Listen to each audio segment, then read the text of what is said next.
Welcome to Common Doubt Season 2 Episode 5. I am your host Zian ANZAM with ANZAM Explains.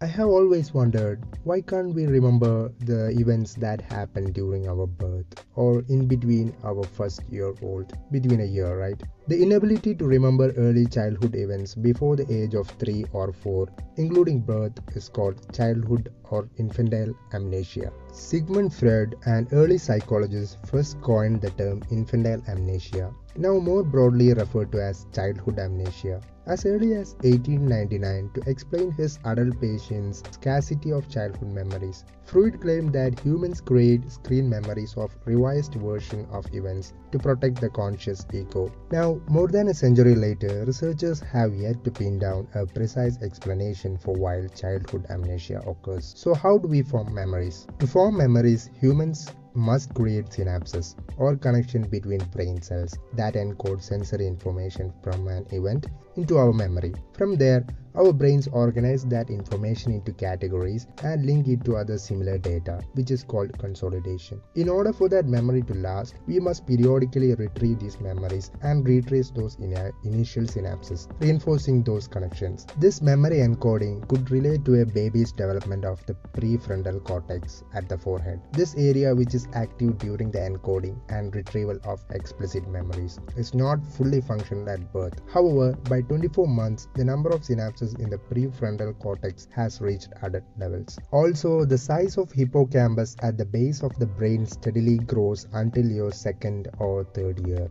This is important because the hippocampus determines what sensory information to transfer into long-term storage. So, psychologists have discovered that children as young as 3 months old and 6 months old can form long-term memories.